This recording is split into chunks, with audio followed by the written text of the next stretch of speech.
En esta lámina vamos a representar un cilindro y lo vamos a hacer en perspectiva isométrica de tres maneras diferentes, ayudándonos con el cubo y los óvalos isométricos que hicimos en la lámina anterior.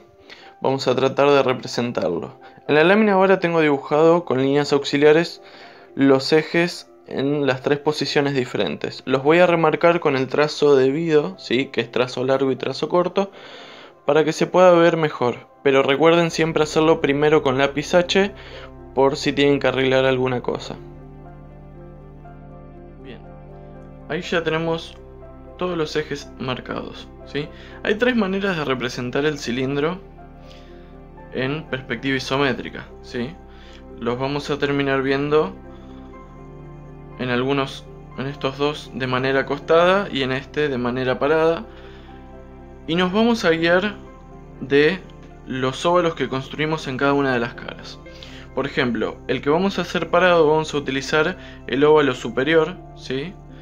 El que podemos ver del cubo, la vista superior. Y los ejes que tenemos a 30 grados van a ser estos mismos ejes. Y es como si yo viera el cilindro de esta manera. Entonces esos ejes serían estos ejes visto así. El eje que baja a lo largo es el eje transversal que atraviesa todo el cilindro, ¿sí? Los ejes de abajo obviamente son de la parte inferior del cilindro. Lo mismo vamos a hacer con los otros dos.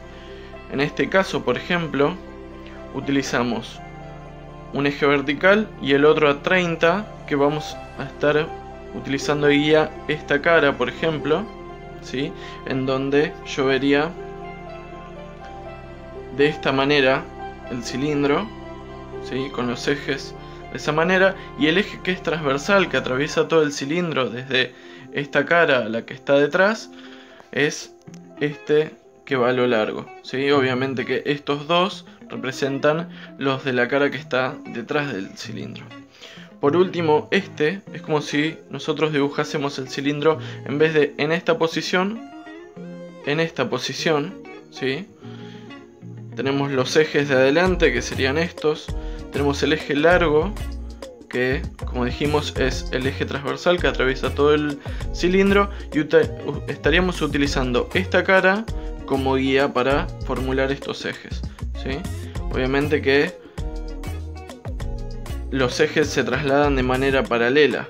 Lo mismo acá, los ejes se trasladan de manera paralela, y lo mismo acá, los ejes se trasladan de manera paralela. En este caso, para dibujar los óvalos vamos a utilizar la plantilla. Es importante que la plantilla sea de óvalos isométricos. Por lo general, ya en una de sus esquinas trae el cubo, ¿sí? La imagen del cubo, y dice la palabra isométrica o dice óvalos isométricos, ¿sí? Como ven, tenemos diferentes tamaños. Siempre el numerito indica qué diámetro tiene el óvalo, ¿sí? Y hay marquitas en cada uno. Me voy a acercar para que se vean, que nos van a guiar para poder trazar el óvalo. Por ejemplo, estas marquitas que están a los costados, ¿sí? Esa y esta, representan las líneas de los ejes, ¿sí? Entonces esas dos marquitas vamos a tener que apoyarlas en los ejes principales, no en el eje transversal, sino en los ejes que están horizontales sobre la cara del cilindro. De esta manera hay que hacer coincidir las marquitas, ¿sí? Con los ejes. Con un eje coincide la marquita de allá, coincide la marquita de acá, y con el otro eje coincide esta marquita y la de abajo. Si ustedes se fijan, hay otras dos marquitas que son esta y esta, ¿sí? Esas nos van a servir para cuando tengamos que trazar el cuerpo del cilindro, que es, si nos venimos a la lámina, esas marquitas estarían en esta parte, ¿sí? Si nosotros trazamos en la cara del cubo, ¿sí? Una diagonal que vaya desde este vértice hasta el superior, esas marquitas serían las que están y coinciden acá. Las vamos se van a dar cuenta cuando las usemos para trazar la profundidad del cilindro.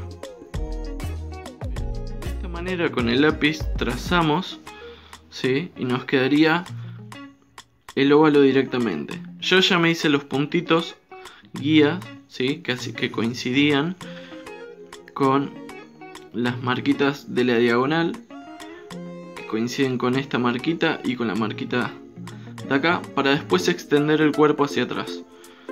Ya tenemos el óvalo, vamos por el siguiente. Es importante tener en cuenta una cosa: cuando vamos a trazar la parte de atrás del cilindro, tenemos que tener en cuenta una cosa: que el cilindro es un cuerpo sólido, ¿sí? Que yo no veo todo el óvalo como veo en la parte delantera, ¿sí? En el frente del cilindro, sino que solo veo una parte, veo desde acá hasta allá. Entonces yo no voy a trazar todo el óvalo completo, sino que solo voy a trazar desde esta marquita todo hasta la otra marquita. Después, con una línea que vaya a 30, voy a hacer coincidir este punto con el punto que yo había marcado en el óvalo delantero, ¿sí? Lo mismo. Yo como finalizo el óvalo hasta acá, voy a unir de manera paralela, si quiero, al eje transversal, hasta unir con el óvalo delantero. Si nos fijamos, yo lo primero que tengo que hacer es hacer coincidir las marquitas y después trazar desde una marquita acá, ¿sí?